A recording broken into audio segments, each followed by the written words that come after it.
कि सबसे पहले तुम दोनों अपने होने वाले बच्चे के लिए गणपति जी से आशीर्वाद मांगोगे।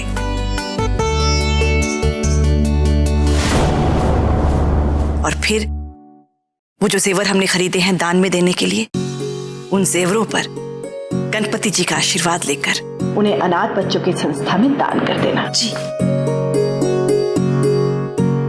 माता जी, एक मिनट। हाँ।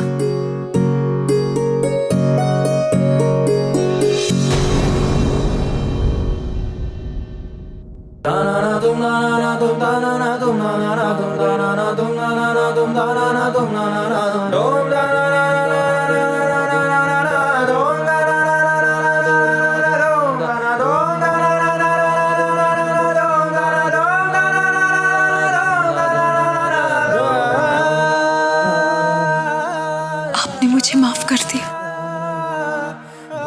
सिमर, बल्कि माफी तो मुझे आपसे मांगनी चाहिए। गुस्से में न जाने आपको क्या क्या कह गया। I am sorry. चलिए अब जल्दी से आप भी मुझे माफ कर दीजिए।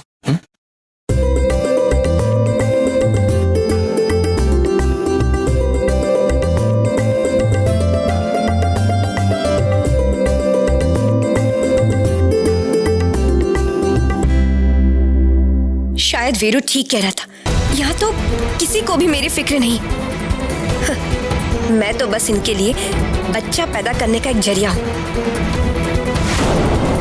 नहीं, मेरे को अपनी आने वाली जिंदगी के बारे में सोचना ही पड़ेगा। अब तो यही लगता है कि वीरू की बात मानने में ही मेरी भलाई है।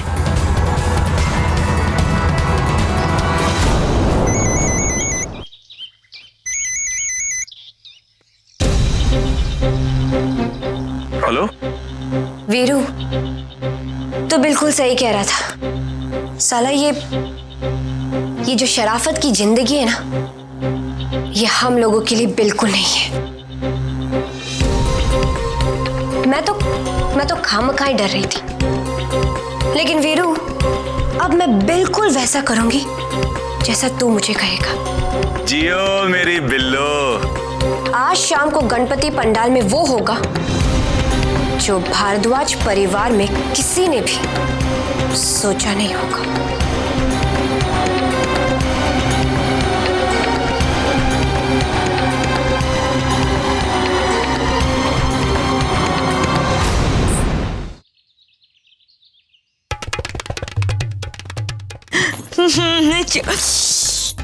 हाँ हाँ मैं जानती हूँ आप लोग मेरी तारीफ।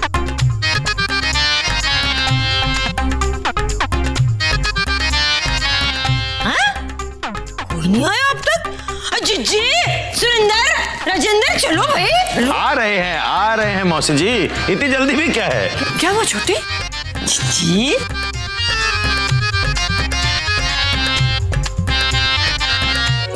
जीजी, ये देखो ना कैसी लग रही हूँ मैं। सच बताऊं, मुझे तो डर है कहीं लोग गणपति जी के दर्शन छोड़कर मुझे देखने के लिए लेर न लगा दे। हाय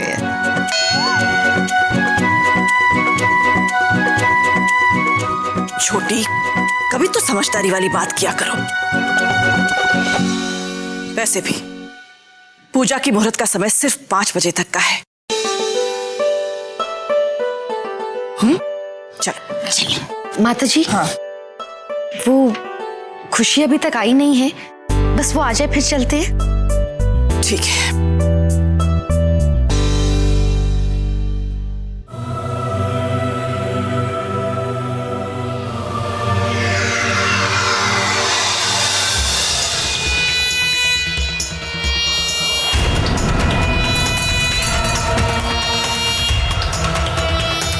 खुशी, माता जी, क्या खुशी भी हमारे साथ पूजा में चल रही है?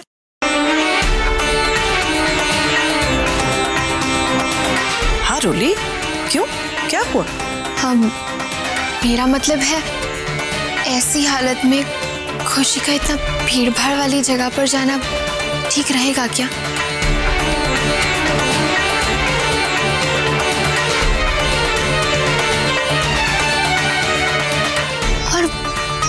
का शोर शराबा, धक्का मुक्की होने वाले बच्चे के लिए अच्छा नहीं है ना।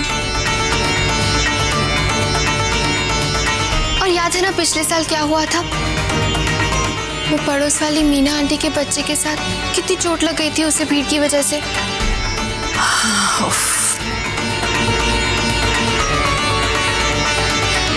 आज मेरे को इतने सारे लोगों के आंखों के सामने से वो सारे जेवर चुराने होंगे।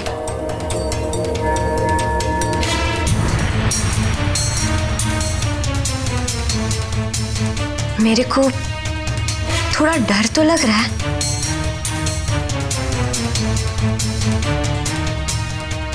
लेकिन मजा भी आ रहा है। हे गणपति जी, प्लीज आप इसे मेरी चोरी बिल्कुल मत समझना।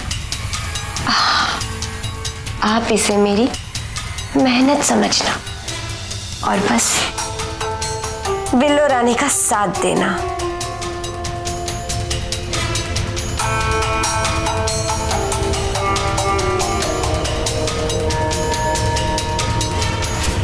लो आ गई खुशी।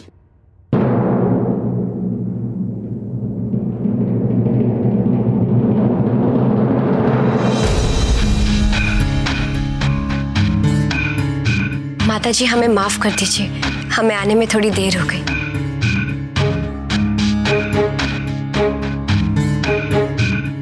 खुशी बेटा, तुम हम सब के साथ पूजा में नहीं चल रही हो।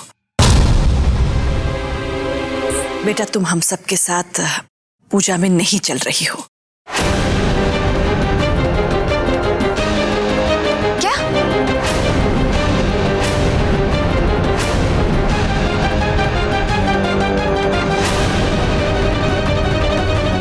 लेकिन क्यों माता जी? हम सबके तो ध्यान में ही नहीं रहा। अच्छा हुआ रोली ने याद दिला दिया।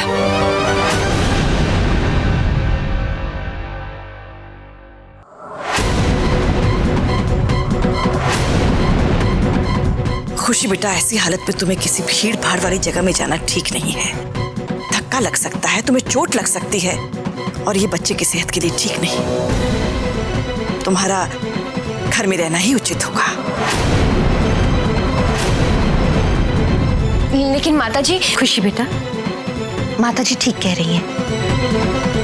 तुम्हारे लिए और होने वाले बच्चे के लिए यही ठीक रहेगा कि तुम घर पर आराम करो। इस रोली की बच्ची ने एक बार फिर मेरा रास्ता काट दिया। इससे तो मैं, लेकिन अभी मेरा पंडाल में पहुंचना बहुत जरूरी है। क्या करूं? खुशी जाओ बेटा, अपने कमरे में जाकर आराम करो। माता जी, मैं भी खुशी के साथ यहीं रुक जाता हूँ। माता जी, मैं सोच रही थी कि क्यों ना मैं इन दोनों के साथ घर में ही रुक जाऊं, खुशी की देखभाल कर लूंगी। यही बेहतर होगा। ठीक है, गणपति जी का प्रसाद हम आप लोगों को यही ला कर दे देंगे। जी।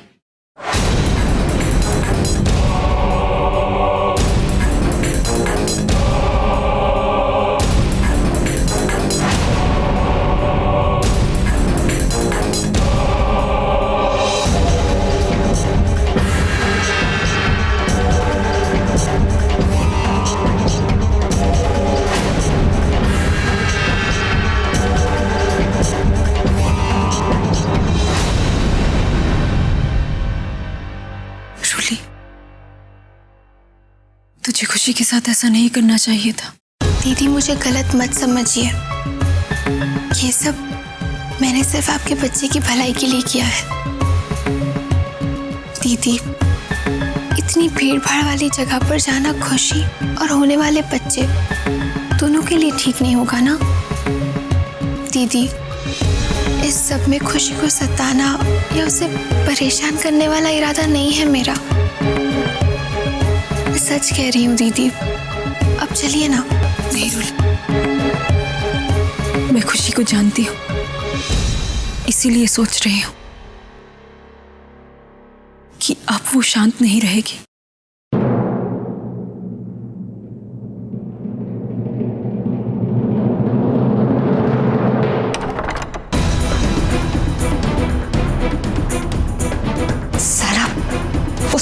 कि बच्ची को तो मेरे को सबक सिखानी होगा, लेकिन पहले मेरे को उस वीरू को बताना होगा। उसने तो सारी तैयारियां भी कर ली होगी।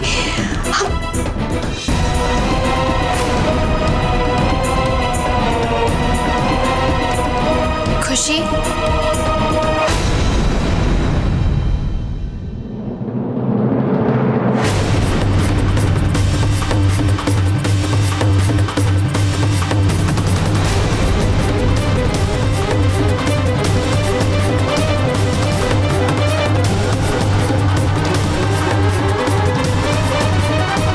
जानती हूँ पूजा में ना जा पाने का सारा दोष तो मुझे ही दे रही होगी ना, लेकिन मेरा विश्वास करो, ये सब मैंने सिर्फ तुम्हारी भलाई के लिए किया है खुशी। और भगवान तो हर जगह होते हैं ना, तुम घर पर ही रहकर सच्चे मन से गणपति जी की पूजा कर सकती हो। रोली, मैं वहां प्रसाद लेने जा रही थी, जेवरों का प्रसाद, क्योंकि मेरे लिए तो पैसा ही भगवान है और पैसा ही पूजा। रोली दीदी, हम सच में अभी आपके बारे में ही सोच रहे थे। वैसे अच्छा ही हुआ जो आपने हमें वहां जाने से रोक दिया।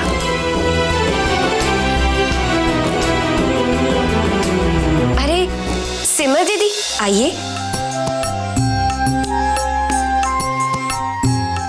दीदी, अच्छा हुआ जो आप यहाँ आ गई।